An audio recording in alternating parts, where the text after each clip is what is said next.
Happy Thursday, everybody. This is Lisa in Connecticut. The video I'm going to do today is on starting a new bin of my African night crawlers. Another batch of castings has been completed, and as always, there are a ton of babies in it. So what I've experienced with these is it's much easier to separate the adults from the babies versus the babies from the adults. There's so many babies, they're so small, you can't find them half the time, and the adults are so big, it's easy. So I do this because I have learned that if the population to babies versus adults gets so out of balance, there being that many babies, the adults don't eat. The babies take over the food almost immediately, and when the adults don't eat properly, they don't breed properly, and it becomes a problem. So the solution is simple.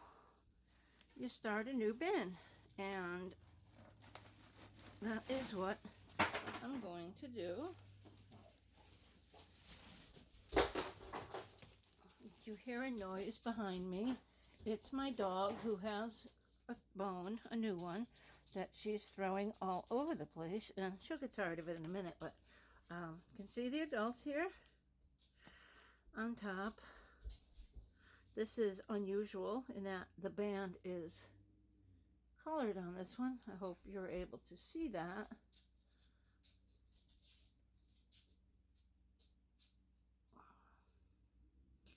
Nice, big, healthy adult.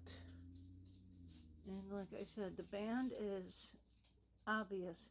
With the Africans, let's see, I'm not holding the camera in my hand, so I'm trying to figure out how to get it focusing here. With the Africans, their band does not get swollen like, say, a red wiggler. It simply changes color a bit, and hopefully you can see that there. It's sort of a grayish color. So the way I'm going to go about making this bin is I've created down this end a small container with my pre-made bedding, and I'm just going to pick out a portion of the adults to start over a new bin. Now these castings are done. There's a few pieces of uneaten whatever, but as you can see, they're nice and soft and fluffy and very loose and loamy, I guess is a good word. But it's also chock full of babies. There's not a handful of material here that doesn't have a bunch of babies in it. So it is very difficult, in my experience, to harvest African nightcrawler castings, because by the time they finish processing the material, regardless of how much it is, they've had so many babies that the babies inhabit all of... So what I'm doing is just dropping them in here. I can't get it to show the bin fully and the starting tub, so I'm focusing on this. The babies aren't that big of a fan of the whole horizontal migration, and I've tried many times. There's a really nice adult here to do that, and with some success, but not a ton. So it's difficult to get them all out. It's time consuming, that's for sure. So usually what I do is just harvest off the adults, make a new bin, and keep going that way. And I'll keep feeding the bin with the babies and keep growing more adults. And I'll sift some castings off the top as they become available, but I don't ever really fully harvest these bins. Okay, so I don't want to make this video too long. I'm just showing you how the material looks. You'll see it almost doesn't even look real. I mean, it's so earthy. It looks like, reminds me of bagged compost, except it has zero smell. Doesn't have that compost smell to it. That compost. I know you, if any of you have ever purchased bagged compost, then you know what I'm talking about. So, yeah, you'll see as I go through any of this material just how many babies there are. So that's what makes it so difficult to harvest the African nightcrawler bins. And on that topic, if any of you watching this video has African nightcrawlers, would you please tell me what you have found to be the most effective way to harvest the castings? As I said, mine are continuously producing what seems to be an endless amount of babies. In the last 2 weeks, a friend of mine, Mark Payne, his channel is Eve Growing, EVE. I've given him a good amount of worms from this bin, and despite that, it seems like the population of babies has not decreased at all. I also gave him a good amount of adults, but there's so many babies in here, and they grow so fast. So, but yeah, I'd love to hear what you do, because, you know, you can pull the adults out like I'm doing here. Get how fat this beauty is. And, you know, start a new bin so that the adults will continue to reproduce. But getting the babies out, when you have something like this with so many, it's been my most difficult worm species to harvest castings from. The Euros, they horizontal migrate willingly, readily. The red wigglers, they will do the same. The Indian blue worms, they will dash overnight, literally, to wherever you add new food. But these guys, and I think what it is since they are carbon lovers so much, and there's always bits of little tidbits of something, whether it be cardboard or paper or a drink tray, something in there, they're happy to eat it. So if I add a big honeydew or watermelon or pumpkin, whatever, down one end, they're not going to be as eager about it as they are the carbon they're eating, because they do prefer carbon. They'll eat either, but their bedding is so carbon rich, adding a treat at the end doesn't really entice them. So I'm not going to do the whole making of the new bin on film, because that's going to take me some time. I just really want to show you what I'm doing, explain to you why, show you some of the castings that are very baby dense. Oh gosh, my grandson and the song Baby Shark. Now I'm not going to be able to get it out of my head. Baby dense. As I sprinkle it, I hope you can see. Again, I'm not holding the camera today, so I don't even know what this is capturing, but this is just like, they're not all that food eager for anything that I've found to eat that's not already very much in high proportion in their food already. I mean, in their bedding. You know, there's nothing I can provide at the end that makes them say, oh yeah, we're going down there and leaving this stuff behind.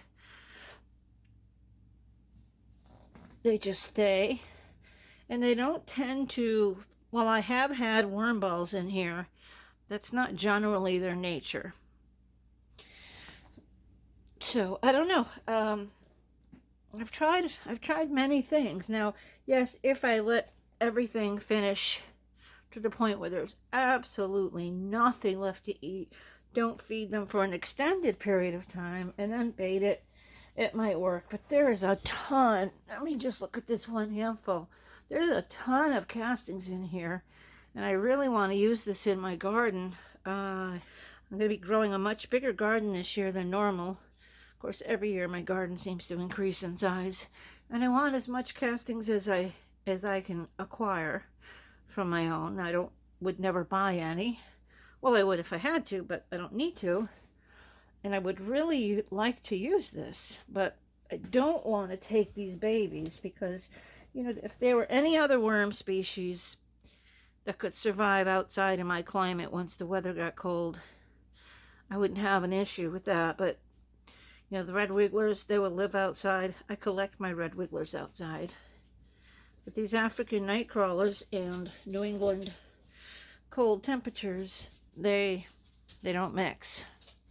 See, like this, a piece of drink cup holder. There's so much little tidbits in here. And so many babies. And there's a good amount of adults. They're all mixed in here. This bin is a 45-gallon bin, and it's much longer and wider than what you're seeing on the active view here. So there's a lot of adults in here. But there's also a lot of babies, so this little hitchhiker just got on me. You can always tell an African nightcrawler baby or an African nightcrawler adult by the fact that they are not photosensitive. They really could care less about the light. If you look over at the bin that I'm tossing them into, they're still on top. And I don't know if I can bend, no, I can't bend it down, but what my phone is attached to right now is a very high-powered craft lamp, and it is shining directly on these worms, and they're still up here at the top. They are not very photosensitive, whereas something like an Indian blue worm, you even mention the word light in their proximity, and they're dashing as deep as they can go. So yeah, that becomes a problem because you really can't light harvest them. I mean, I have had literally the light right over them, and they practically allow themselves to cook before they'll go down. And the babies are even less photosensitive. So while the adults might at some point head down with enough light exposure, the babies seem to just lay there and get a tan. I don't know.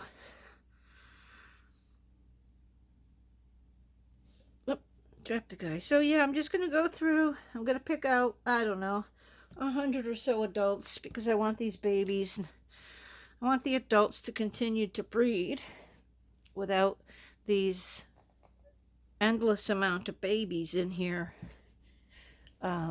taking the food.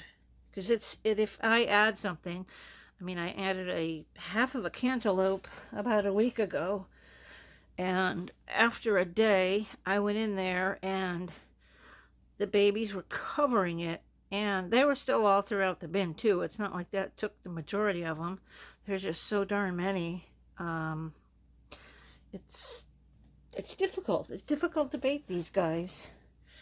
They're not very fruit or vegetable food motivated. They are not light photosensitive, and they're not very good at horizontal migration unless their castings are finished, depleted beyond the point where there's anything at all that they can eat. And that would take longer than I want to leave them, because I want to harvest this bin. Because the castings are done. You can see how beautiful these castings are. Look at these guys. These guys are just, they always amaze me how big they get. They're beautiful. They're beautiful worms. They make beautiful castings. They are the least temperamental worm I have ever owned. I mean, look at, you can just, they're not in a hurry to go anywhere and do anything. If you provide the right environment, they're not going to leave it. I've heard stories about during bad weather, they'll go on a 3-hour tour out the bin, and if it's too wet or if it's too dry or whatever, as long as I've had them, I've never had them leave. Not once. I haven't even found one on the floor. And I have found them to be the most stable. Like I said, they're not photosensitive, so the light's not going to trigger them. I'm in Connecticut. I mean, we have hurricanes. We've had several small tornadoes. We have ice storms. We have frequent thunder and lightning storms in the summer and come in here and, they'll be just the same as they are right here, just chilling. I think it all has to do with how comfortable they are in their environment. Like, is it meeting all their needs, and potentially how long you've had them. Now, it may be that if you just acquired African night crawlers and, that day you got a series of thunderstorms rolling through, they might be heading up and out of there. Now, the bin that they're going into over here, this is brand new bedding. There's no castings in here yet. I'm going to add a couple handfuls, but this is complete virgin bedding. It is a little bit of leaves, cardboard, etc. My standard bedding mix. So it is not, it's not populated with microflora and bacteria, and it hasn't bloomed. The bedding itself is aged by a couple of weeks because I do pre-make my bedding, but the batch that they're eating right now, it's only about 2 weeks old. I made 55 gallons of it about 2 weeks ago, and my worms have been so heavy breeding. I've made so many new bins and have harvested so much castings. And I did a massive harvest from my urban worm bag, where I got 3 full to the top bus bins out of it. And in total, I found 18 worms. That is 18 worms total that came out of 3 full bus bins of finished castings. So it practically dropped the bin in half by volume. So I had to add a ton of bedding in that. And that's not something that happens often, but I had thought I had enough bedding to last me a while. Got a little baby on its back. That's so cute. Well, baby, I guess you can go in there. One baby won't hurt. I'm sure there's been others. So yeah, I need to make more bedding. It seems like half of my day is spent shredding cardboard because I've increased my worm population so much. And, I'm going to be, now that our weather is thawed, the snow is thawed, there's still more. There is potential for more snow. I'm hoping that we don't get any more snow, but as long as it stays thawed, then I'll be able to collect a good amount of leaves outside and use that instead of all the shredded paper and shredded cardboard, because I would much rather use something, naturally derived from nature than just a cardboard.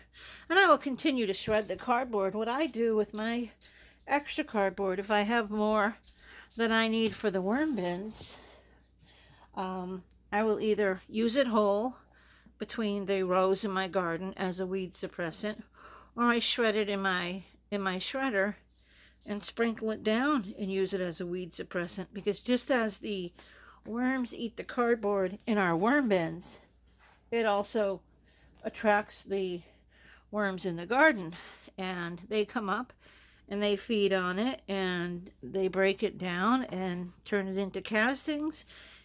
And while that's happening, it suppresses the weeds. And all right, I'm going to get down here, which is where most of the adults are. It suppresses the weeds, and it also maintains the moisture in the soil. That, how cardboard holds moisture so well, which is one of the reasons we use it in our worm bins. If you use it as a mulch versus buying that, what I consider fake mulch, rubberized mulch, it's so much better, and the worms can, completely eat it, and they will. It's not just can they, but it will attract the worms, and you'll dig through it after a couple of months and find so many worms. Whatever's native in your area, you will find. So shredded cardboard or whole cardboard. Sometimes if I have very big boxes, I'll just lay them down between the rows, and I'll, put a rock or a log or something on them to keep them from blowing away in a storm.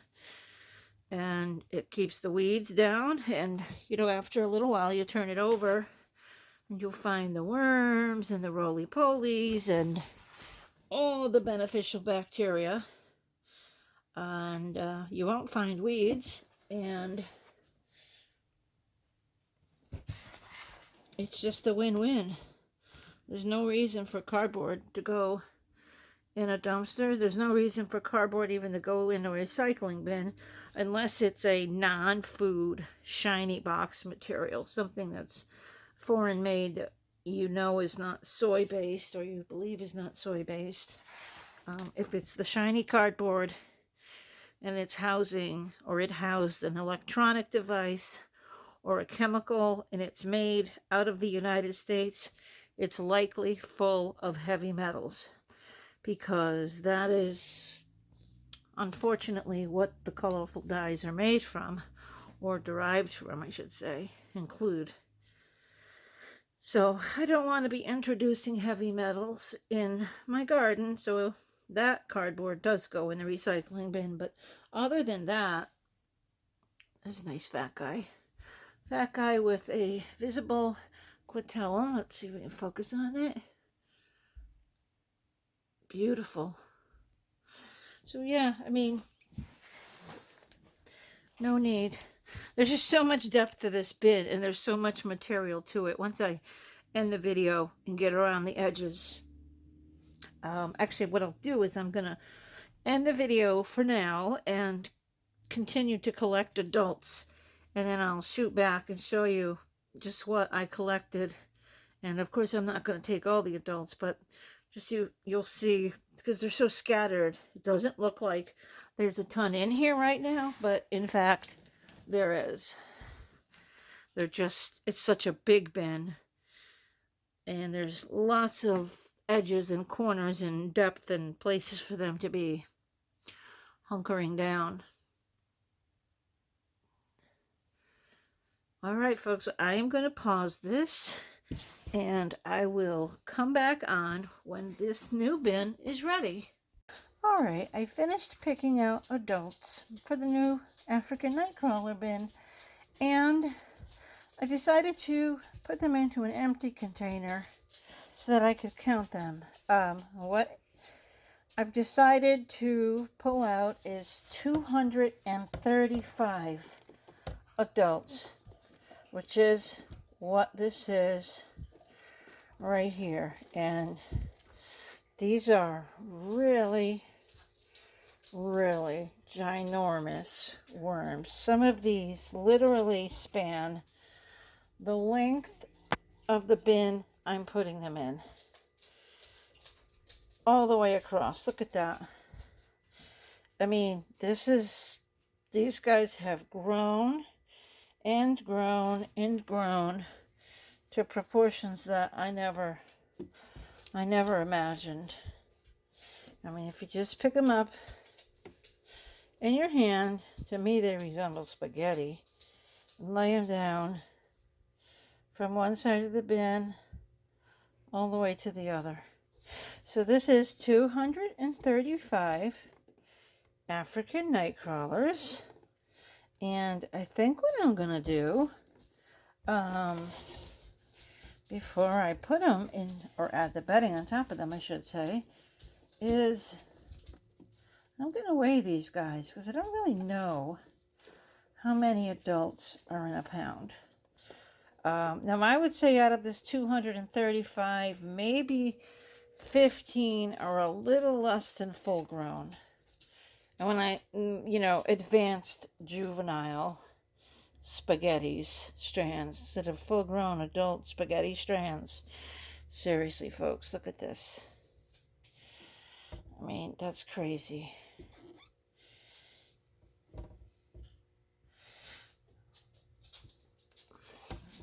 It's 15 inches. We got an inch shy, so those are 14 inches. Okay, let's get a bowl. We are going to weigh our worms. Hold on.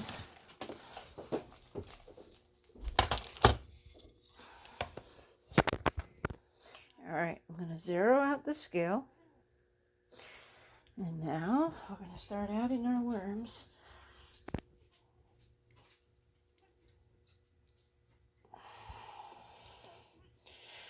All right, so at 7.5 ounces, there's some more in here still. And there really is no castings on these. I mean, there's a couple of flecks, but not much.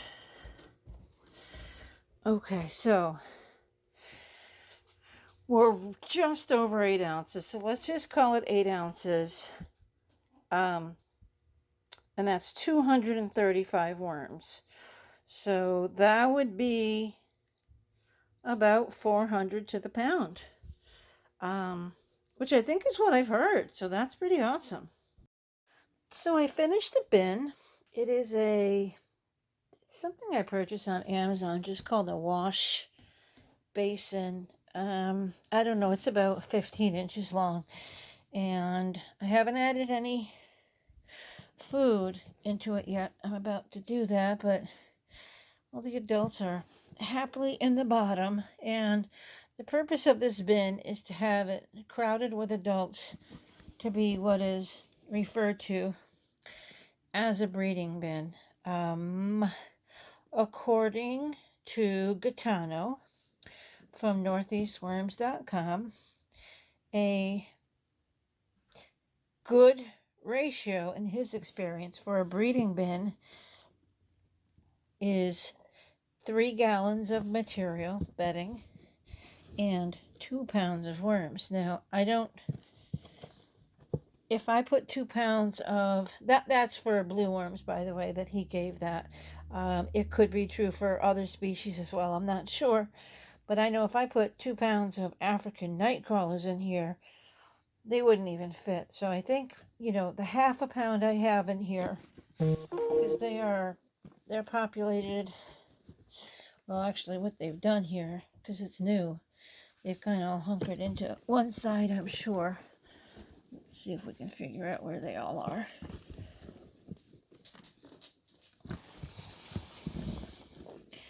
Where did you go, worms? Ah, yeah, they're in the middle. They're all over the place. But if I put 2 pounds, so this is 235 adults in here, and that was 8 ounces, as you saw, and this is how big it is. So if a half a pound is 200 worms, a pound would be 400, 2 pounds would be 800. So I would have to add another 600 worms to this container to do the ratio of 2 pounds of worms to 3 gallons of bedding. I know this is approximately 3 gallons of bedding, but for this species, they are just too big. So I bought 3 of these new containers, and since all of the adults are not taken out of the casting bin, I'm going to make a couple more adult bins. But this is what they're going to live in, and I hope this turns into be a very good breeding bin. I guess, according to Gaetano, and I agree that, you want the worms to be densely populated so that no matter what they do, they're running into each other. So they're breeding.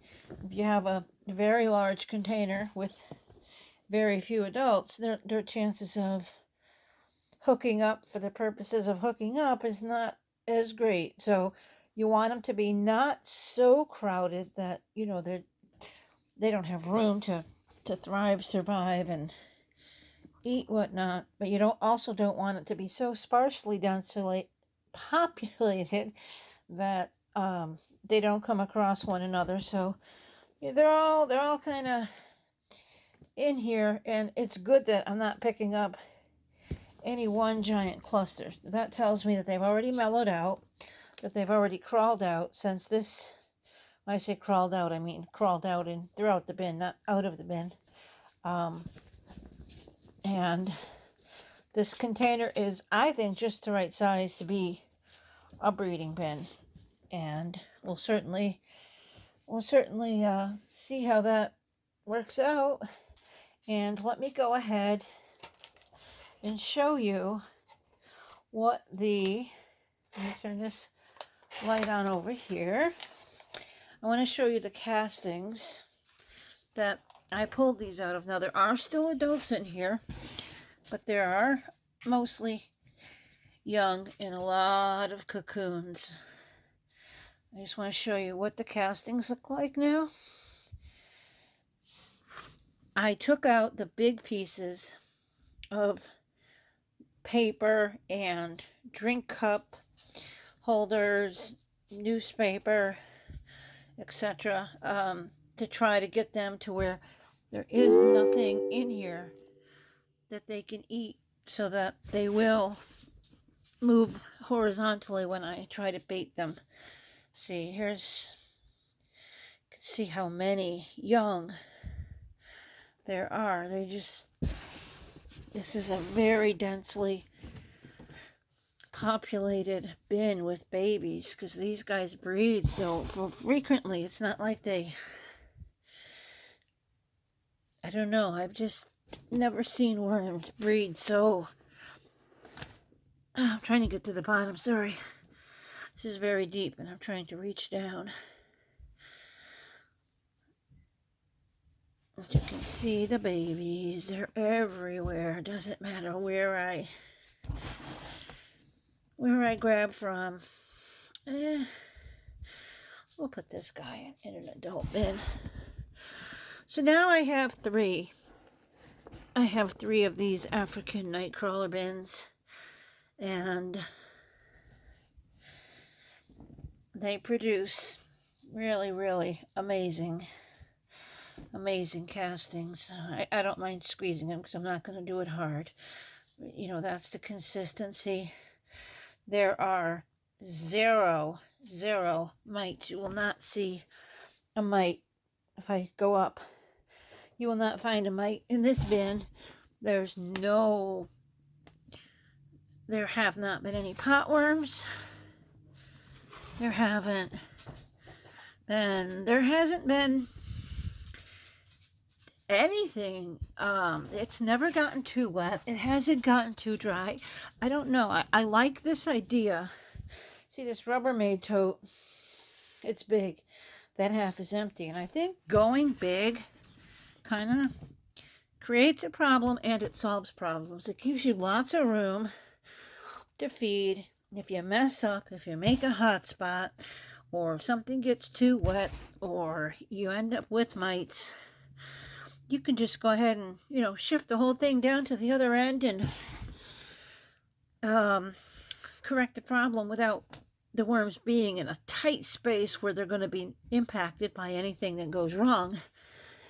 But at that same time, because it's so big, there's so much material. Like, if you just look at this, there's so much material that when it comes time to harvest it, it's a lot. It's a lot of baiting, a lot of migration, a lot of baby trapping to do. So, yeah. My intentions when I made this, just to give you some perspective here, my intentions when I made this bin was to do a horizontal migration.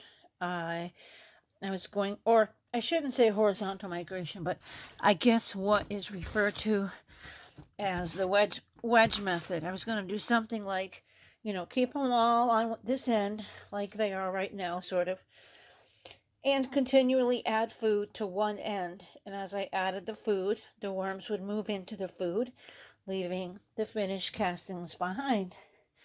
And in theory, that works. With red wigglers and European night crawlers, that works. With the African night crawlers, I didn't find it to be as effective as I had hoped. The worms will move into the new material, but just as many will stay behind. And I think because they are so carbon intense, that they love carbon so much, that if there's any tiny speck of anything, they're happy to stay behind and eat it rather than move down. And, it takes a lot to make sure that the material is got no shred of any tiny pieces of carbon. So this may not have been the right worm species to do this with. Piece of avocado. Or maybe I just need to give it more time. I'm not sure. So here is the new adult bin. 235 adults in here. And this is the babies. And what I'm going to do for tonight is I'm going to push this lamp. Don't you love the duct tape? I'm going to push it way down on top of them. You see, I'm pushing it literally on that worm. You see that? He's not moving. No, it's not dead. They just aren't photosensitive. That's why light harvesting these is very, very difficult. Look at that. I mean, this is a very powerful, I don't want to put the camera lens right on it, but and I have it up against the worm. There's more than one there. Now it's starting to move, but the other one is not. They don't really care. You can see all the babies on the surface with this light right on them. They're not even moving. So, yep, I'm going to put it on them really hard overnight and see if I can drive some of them down so I can at least get a couple gallons of castings off the top. And if that doesn't work, I'm just going to keep adding to this as a wedge method rather than harvesting it and go from there. And I will do an update in the morning to let you know how it worked out.